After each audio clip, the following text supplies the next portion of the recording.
बिस्मिल्लाहिर्रहमानिर्रहीम। दास्तान ईमान फरोशों की सिलसिले की नई तारीखी वीडियो पेश खिदमत है। तमाम सामीन से गुजारिश है कि वीडियो को लाइक करें, चैनल को सब्सक्राइब करें और बेल आइकन को भी प्रेस कर दें। वो बातों में मसरूफ थे। लड़की का साथी मर्द 3 सिपाहियों के निर्गे में लेटा हुआ था, मगर वो जाग रहा था। उसने ताउल हाशिम को देख लिया था कि वो लड़की को जगा कर ले गया है। वो खुश था कि लड़की ताउल हाशिम को चकमा देकर कत्ल कर देगी या उसे यहाँ से कहीं दूर ले जाएगी। वो लेटा हुआ लड़की की वापसी का इंतजार करता रहा। बहुत देर बाद उसने सिपाहियों को देखा। वो बेहोश होके सोए हुए थे। उन्हें बेहोश होना ही था, क्योंकि इस सुडानी ने शाम के बाद इन सिपाहियों के साथ गपशप शुरू कर दी थी और उन्हें हंसते खेलते हशीश पिला दी थी। उससे हशीश की एक पोटली तो बरामद कर ली गई थी, लेकिन उसने थोड़ी सी हशीश अपने चुगे में कहीं से सी रखी थी। वहां से निकालकर उसने 3 सिपाहियों को पिला दी। वो चूंकि इस नशे के आदी नहीं थे, इसलिए बेहोशी की नींद सो गए। ये सुडानी रात को भागने के यत्न कर रहा था। उसने देखा कि लड़की ताउल हाशिम के पास बैठी हुई है और बहुत देर गुजर गई है, तो वो समझा कि लड़की उस मुसलमान कमांडर को दूर नहीं ले जा सकी, लिहाजा इस शख्स को यहीं खत्म कर दिया जाए। वो वापस गया और सोए हुए सिपाहियों में से एक की कुमान और तुर्कश में 3-4 तीर ले आया। रास्ते में चंद फुट ऊंची जगह थी, जिसकी ओट में वो ताउल हाशिम को नजर नहीं आ सकता था। वो इसलिए भी नजर नहीं आ सकता था कि इस तरफ ताउल हाशिम की पीठ थी, लड़की का मुंह उधर ही था, लेकिन वो अपने आदमी को देख नहीं सकी थी। वो आदमी तीरों कमान लेकर आया तो लड़की को चांदनी में इसका सर और कंधे नजर आए। फिर इसे कमान नजर आई। ताउल हाशिम अपनी मौत से बेखबर बैठा हुआ था। उसका खंजर नियाम में पड़ा हुआ था और नियाम करीब ही रखी थी। लड़की ने नियाम उठाकर खंजर निकाल लिया।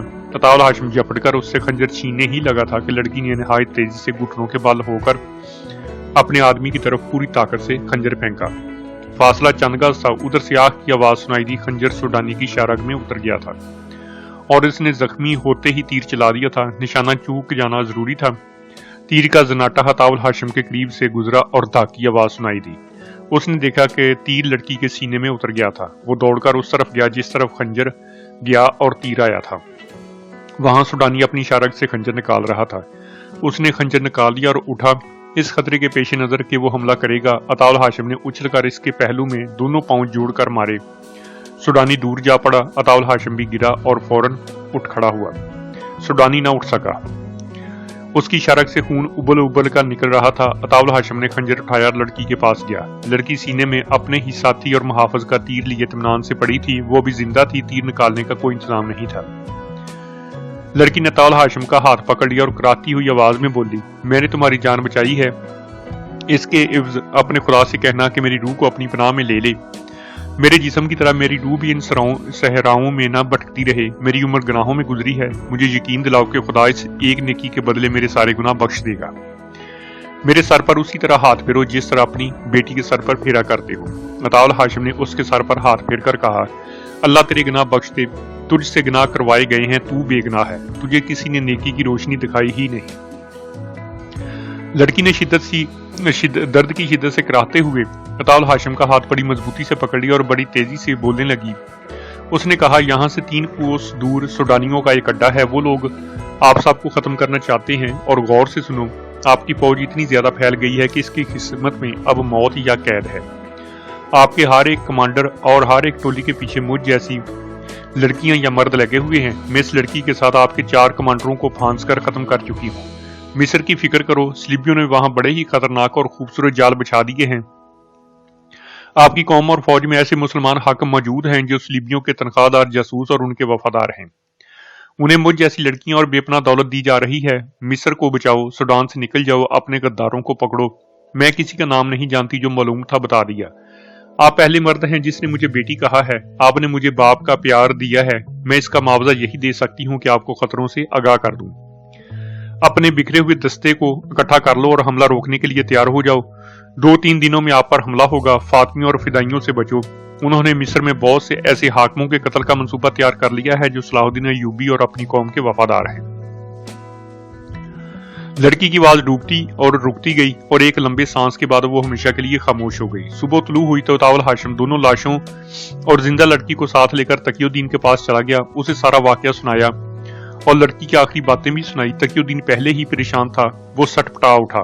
اس نے کہا، اپنے بھائی کی اجازت اور ہدایت کے بغیر میں پسپا نہیں ہونا چاہتا۔ میں نے ایک ذمہ دار ذہین کمانڈر کو کرک بھیجا ہے، اس کی واپسی تک ثابت قدم رہو۔ سلطان ایوبی نے قاصد کمانڈر کی بیان کی ہوئی جنگی صورتحال پر غور کیا تو اپنے مشیروں کو بلا کر انہیں بھی تفصیل سنائی۔ اس نے کہا، بکھری ہوئی فوج کو یکجا کر کے پیچھے ہٹانا آسان کام نہیں، دشمن انہیں یکجا نہیں ہونے دے گا۔ پسپائی سے اس فوج کے جذبے پر بھی برا اثر پڑے گا جو مصر میں ہے اور جو یہاں میرے ساتھ ہے، اور قوم کا دل ٹوٹ جائے گا، مگر حقائق سے فرار بھی ممکن نہیں۔ اپنے آپ کو فریب دینا بھی خطرناک ہے۔ حقائق کا تقاضا یہی ہے کہ تقی الدین اپنی فوج کو واپس لے آئے۔ ہم اسے کمک نہیں دے سکتے، ہم کرک کا محاصرہ اٹھا کر اس کی مدد کو نہیں پہنچ سکتے۔ میرے بھائی نے بہت بڑی غلطی کی ہے، بڑی ہی قیمتی فوج ضائع ہو رہی ہے۔ یہ ذاتی وقار کا مسئلہ نہیں بننا چاہیے، ایک اعلیٰ حاکم نے کہا۔ ہمیں سوڈان کی جنگ سے دستبردار ہونے کا فیصلہ کرنا چاہیے۔ قائدین اور حکام کے غلط فیصلوں سے فوج بدنام ہو رہی ہے۔ ہمیں قوم کو صاف الفاظ میں بتا دینا چاہیے کہ سوڈان میں ہماری ناکامی کی ذمہ داری فوج پر عائد نہیں ہوتی۔ بلا شبہ یہ میرے بھائی کی غلطی ہے، سلطان ایوبی نے کہا، اور یہ میری غلطی بھی ہے کہ میں نے تقی الدین کو اجازت دی تھی کہ حالات کے مطابق وہ جو کارروائی مناسب سمجھے مجھ سے پوچھے بغیر کر گزرے۔ اس نے اتنی بڑی کارروائی حقائق کا جائزہ لیے بغیر کر دی اور اپنے آپ کو دشمن کے رحم و کرم پر چھوڑ دیا۔ میں اپنی اور اپنے بھائی کی لغزشوں کو اپنی قوم سے نور الدین زنگی سے نہیں چھپاؤں گا۔ میں تاریخ کو دھوکہ نہیں دوں گا۔ میں اپنے کاغذات میں تحریر کراؤں گا کہ اس شخص کی ذمہ دار فوج نہیں، ہم تھے، ورنہ ہماری تاریخ کو آنے والے حکمران ہمیشہ دھوکہ دیں گے۔ میں سلطنت اسلامیہ کے آنے والے حکمرانوں کے لیے یہ مثال قائم کرنا چاہتا ہوں کہ وہ اپنی لغزشوں پر پردہ ڈال کر بے گناہوں کو تاریخ میں ذلیل نہ کریں۔ یہ ایسی غلطی اور ایسا فریب ہے جو کرۂ ارض پر اسلام کو پھیلنے کی بجائے سکڑنے پر مجبور کرے گا۔ سلطان ایوبی کا چہرہ لال ہو گیا، اس کی آواز کانپنے لگی، یوں معلوم ہوتا تھا جیسے وہ اپنی زبان سے پسپائی کا لفظ کہنا نہیں چاہتا۔ وہ کبھی پسپا نہیں ہوا تھا، اس نے بڑے ہی مشکل حالات میں جنگیں لڑی تھیں، مگر اب حالات نے اسے مجبور کر دیا تھا۔ اس نے تقی الدین کے بھیجے ہوئے کمانڈر سے کہا، تقی الدین سے کہنا کہ اپنے دستوں کو سمیٹو اور انہیں تھوڑی تھوڑی نفری میں پیچھے بھیجو۔ جہاں دشمن طاقت میں آئے وہاں جم کر لڑو اور اس انداز سے لڑو کہ دشمن تمہارے طاقت میں مصر میں داخل نہ ہو جائے۔ دستے جو مصر میں پہنچ جائیں انہیں اکٹھا رہنے کا حکم دو تاکہ مصر پر دشمن حملہ کرے تو اسے روک سکو۔ محفوظ پسپائی کے لیے چھاپا ماروں کو استعمال کرو، کسی دستے کو دشمن کے گھیرے میں چھوڑ کر نہ آنا۔ میں پسپائی بڑی مشکل سے برداشت کر رہا ہوں، میں یہ خبر برداشت نہیں کر سکوں گا کہ تمہارے کسی دستے نے ہتھیار ڈال دیے ہیں۔ پسپائی آسان نہیں ہوتی، پیش قدمی کی نسبت محفوظ اور باعزت پسپائی بہت مشکل ہے۔ حالات پر نظر رکھنا، تیز رفتار قاصدوں کی ایک فوج اپنے ساتھ رکھنا۔ میں تحریری پیغام نہیں بھیج رہا کیونکہ خطرہ ہے کہ تمہارا قاصد راستے میں پکڑا گیا تو دشمن کو معلوم ہو جائے گا کہ تم پسپا ہو رہے ہو۔ سلطان ایوبی نے قاصد کمانڈر کو بہت سی ہدایات دیں اور اسے رخصت کر دیا ہے۔ اس کے گھوڑے کے قدموں کی آواز ابھی سنائی دے رہی تھی کہ زاہدان خیمے میں داخل ہوا اور کہا کہ قاہرہ سے ایک قاصد آیا ہے۔ سلطان ایوبی نے اسے اندر بلا لیا۔ وہ انٹیلیجنس کا عہدیدار تھا، وہ مصر کے اندرونی حالات کے متعلق حوصلہ شکن خبر لایا تھا۔ اس نے بتایا کہ وہاں دشمن کی تخریب کاری بڑھتی جا رہی ہے۔ علی بن سفیان اپنے پورے محکمے کے ساتھ شب و روز مصروف رہتا ہے۔ حالات ایسے ہو گئے ہیں کہ فوجی بغاوت کا خطرہ پیدا ہو گیا ہے۔ سلطان ایوبی کے چہرے کا رنگ ایک بار تو اڑ ہی گیا۔ اگر صرف مصر کا غم ہوتا تو وہ پرواہ نہ کرتا۔ اس نے مصر کو بڑے ہی خطرناک حالات سے بچایا تھا۔ صلیبیوں اور فاطمیوں کی تخریب کاری کی بڑی ہی کاری ضربیں بیکار کی تھی۔ سمندر کی طرف سے صلیبیوں کا بڑا ہی شدید حملہ روکا تھا۔ خلیفہ تاک کو معزول کر کے نتائج کا سامنا دلیری اور کامیابی سے کیا تھا، مگر اب کرک کو محاصرے میں لے کر وہ وہاں پابجوں لا ہو گیا تھا۔ وہاں سے اس کی غیر حاضری میدان جنگ کا پانسا اس کے خلاف پلٹ سکتی تھی۔ کرک کے محاصرے کے علاوہ اس نے قلعے کے باہر صلیبیوں کی فوج کو گھیرے میں لے رکھا تھا۔ یہ فوج گھیرا توڑنے کی کوشش میں حملے پہ حملہ کیے جا رہی تھی، وہاں خونریز جنگ لڑی جا رہی تھی۔ سلطان ایوبی اپنی خصوصی چالوں سے دشمن کے لیے آفت بنا ہوا تھا۔ ایسی جنگ اس کی نگرانی کے بغیر نہیں لڑی جا سکتی تھی۔ ادھر سوڈان کی صورتحال نے بھی مصر کو خطرے میں ڈال دیا تھا۔ یہ ایک اضافی مسئلہ پیدا ہو گیا تھا۔ سلطان ایوبی کو یہ خطرہ نظر آ رہا تھا کہ تقی الدین نے بھاگنے کے انداز سے پسپائی کی تو دشمن کی فوج اس کی فوج کو وہیں ختم کر دے گی اور سیدھی مصر میں داخل ہو جائے گی۔ مصر میں جو فوج تھی وہ حملہ روکنے کے لیے کافی نہیں تھی۔ ادھر کرک کے محاصرے کی کامیابی یا جلدی کامیابی مختوش نظر آ رہی تھی۔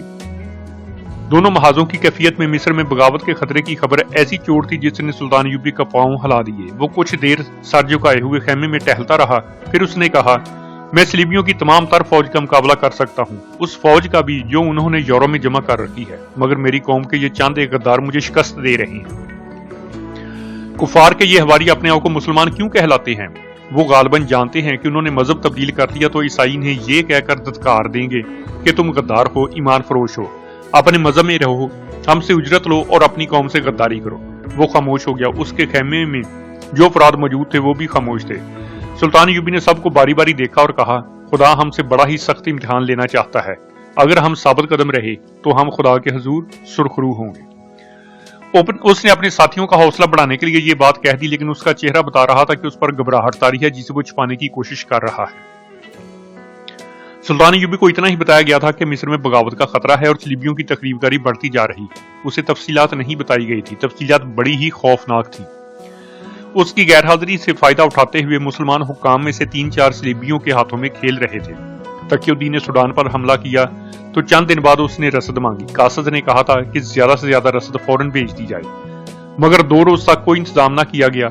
जो हाकिम रसद की फरामी और तरसील का जिम्मेदार था उससे बाजपुर सुई तो उसने ये एतराज किया कि बियक वक्त 2 महाज खोल दिए गए हैं, 2 महाजों को रसद कहां से दी जा सकती है। एक ही तरीका है कि मिस्र में जो फौज है उसे भूखा रखा जाए, बाजार से सारा अनाज उठाकर काहरा के बाशिंदों के लिए कहत पैदा किया जाए और महाजों का पेट भरा जाए। ये एक आला रुतबे का हाकिम था, मुसलमान था और सुल्तान यूबी के मज़ाहबों में से था। उसकी नीयत पर शक नहीं किया जा सकता था। उसकी बात सच मान ली गई कि अनाज वगैरह की वाकई कमी है।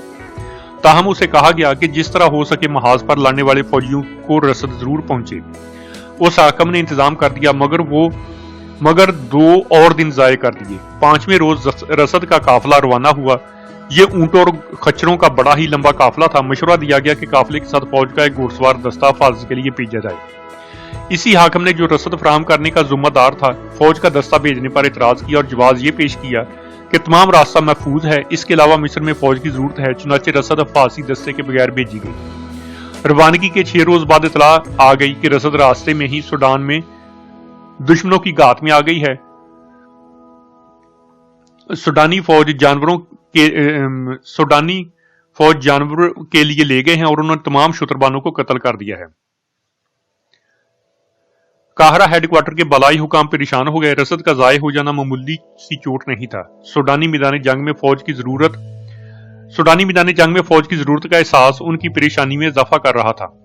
उन्होंने जिम्मेदार हाकिम से कहा कि फौरी तौर पर इतनी ही रसद का इंतजाम करे। उसने कहा कि मंडी में अनाज की किल्लत हो गई है, ताजरों से कहा जाए कि अनाज मुहैया करें।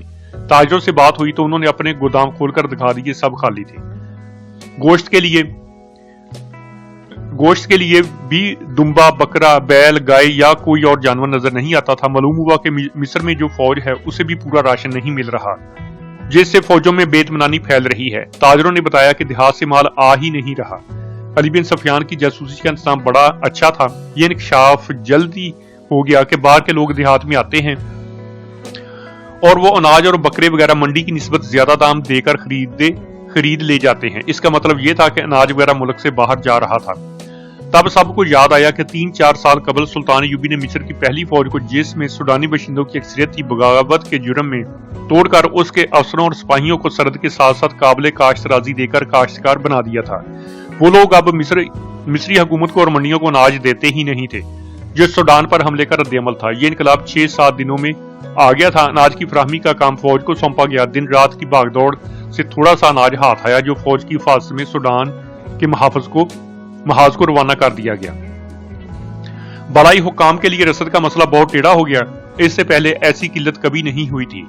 इन्हें यह डर भी था कि सुल्तान यूबी ने रसद मांग ली तो क्या जवाब देंगे। सुल्तान यूबी कभी भी तस्लीम नहीं करेगा कि मिस्र में अनाज का कहत पैदा हो गया है। इस मसले का हल तलाश करने के लिए 3 हुक्काम की एक कमेटी बनाई गई। इनमें इंतजामिया के बड़े ओहदे का एक हाकिम सलीमुल अदरीस था। उस दौर की गैर मतबूआ तहरीरों के मुताबिक अल अदरीस इस कमेटी का सरबराह था।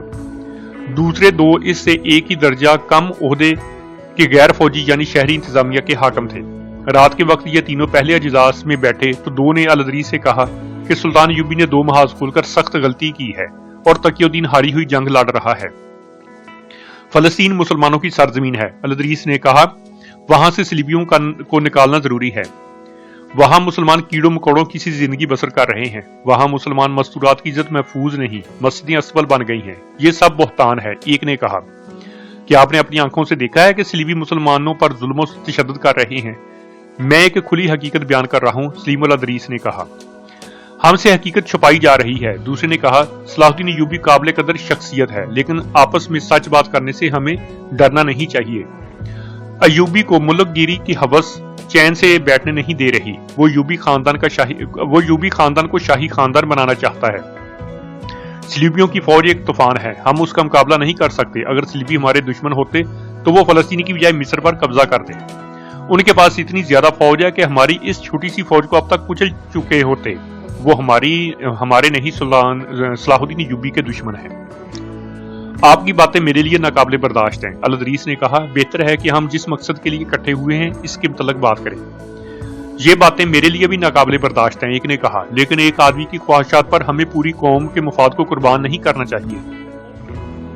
आप दोनों महाजों के लिए रसद की बात करना चाहते हैं। रसद की हालत आपने देख ली है कि नहीं मिल रही। सूडान का महाज टूट रहा है।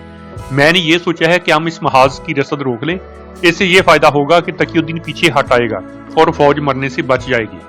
ये भी हो सकता है कि हम रसद न भेजे तो तकीउद्दीन मजबूरी के आलम में घेरे में आ जाए। अल अदरीस ने कहा, ऐसा भी हो सकता है कि हमारी फौज दुश्मन के आगे हथियार डाल दे हथियार। उसने कहा, हम शिकस्त का इल्जाम फौज के सर थोप देंगे। आप क्या सोचकर ये बातें कर रहे हैं? सलीमुल अदरीस ने पूछा। मेरी सोच बड़ी साफ है, उसने जवाब दिया। सलाहुद्दीन अय्यूबी हम पर फौजी हुकूमत ठोंसना चाहता है। वो सलीबियों से मुसलसल मुहाजरा करके कौम को बताना चाहता है कि कौम की सलामती की जामन सिर्फ फौज है और कौम की किस्मत फौज के हाथ में है। अगर अय्यूबी अमन पसंद होता तो सलीबियों और सुडानियों के साथ जंग ना करने और सुलह जुई से रहने का मुआहदा कर लेता। अल अदरीस सटपटा उठा। वो सुल्तान अय्यूबी के खिलाफ और सलीबियों की हमायत में कोई बात सुनना नहीं चाहता था। इजलास में गर्मा गर्मी हो गई। कमेटी के बाकी दो मेंबर उससे बात भी नहीं करने दे रहे थे। उसने आखिर तंग आकर कहा, मैं इजलास बर्खास्त करता हूँ। कल ही मैं आपकी राय और तजावीज कलम बंद करके महाज पर अमीर मिस्र को भेज दूंगा। वो गुस्से में उठ खड़ा हुआ। एक मेंबर वहां से चला गया। दूसरा, जिसका नाम अरसलान था, अल अदरीस के साथ रहा। अरसलान का शजदा नसब सुडानियों से मिलता था। उसने अल अदरीस से कहा, आप शख्सियत परस्त और जज्बाती मुसलमान हैं। मैंने हकीकत बयान की और आप नाराज हो गए। मैं अब आपको यह मशवरा देता हूं कि मेरे खिलाफ सलाहुद्दीन अय्यूबी को कुछ ना लिखना, आपके लिए अच्छा ना होगा। उसके लहजे में चैलेंज और धमकी थी। अल अदरीस ने उसकी तरफ सवालिया निगाहों से देखा तो अरसलान ने कहा, अगर आप पसंद फरमाए तो मैं आपके साथ अलहदगी में बात करूंगा। यही कर लो। अल अदरीस ने कहा, मेरे घर चले। अरसलान ने कहा, खाना मेरे साथ खाएं, मगर ये ख्याल रखें कि ये मुलाकात एक राज होगी। अल अदरीस उसके साथ उसके घर चला गया। अंदर गया तो उसे यूं लगा जैसे किसी बादशाह के महल में आ गया हो। अरसलान इतनी ज्यादा ऊंची हैसियत का हाकिम नहीं था। दोनों कमरे में बैठे ही थे कि खूबसूरत लड़की नहायत खूबसूरत सराही और चांदी के दो प्याले चांदी के गोल थाल में रखे हुए अंदर आई और उनके आगे रख दिया। अल अदरीस ने बू से पहचान लिया कि ये शराब है। उसने पूछा, अरसलान, तुम मुसलमान हो और शराब पीते हो? अरसलान मुस्कुरा दिया और बोला, एक घूंट पी ले, आप उस हकीकत को समझ जाएंगे जो मैं आपको समझाना चाहता हूँ। दो सुडानी हबशी अंदर आए। उनके हाथों में चमकती हुई तश्तरियों में खाना था। खाना लग चुका तो अल अदरीस चेहरे हैरत से अरसलान को देखने लगा। अरसलान ने कहा, हैरान ना हो मोहतरम अल अदरीस, ये शान शौकत आपको भी मिल सकती है। मैं भी आपकी तरह पारसा हुआ करता था, मगर अब इस तरह की दो लड़कियां मेरे घर में हैं। दमिश्क और बगदाद के अमीरों और वजीरों के घरों में जाकर देखो, उन्होंने इस तरह की हसीन और जवान लड़कियों से हरम भर रखे हैं। वहां शराब बहती है। ये लड़कियां, ये दौलत और ये शराब सलीबियों की करम नवाजियां हैं। अल अदरीस ने कहा, औरत और शराब ने सल्तनत इस्लामिया की जड़ें खोखली कर दी हैं। आप सलाहुद्दीन अय्यूबी के अल्फाज में बातें करते हैं। अरसलान ने कहा, यही आपकी बदनसीबी है। तुम क्या कहना चाहते हो? अल अदरीस ने झिंझलाकर पूछा, मुझे शक है कि तुम सलीबियों के जाल में आ गए हो। मैं फौज का गुलाम नहीं बनना चाहता। अरसलान ने कहा, मैं फौज को गुलाम बनाना चाहता हूँ। इसका वाह तरीका यह है कि सूडान में तकीउद्दीन को रास्ता और कुमक ना दी जाए। उसे धोखा दिया जाए कि कुमक आ रही है।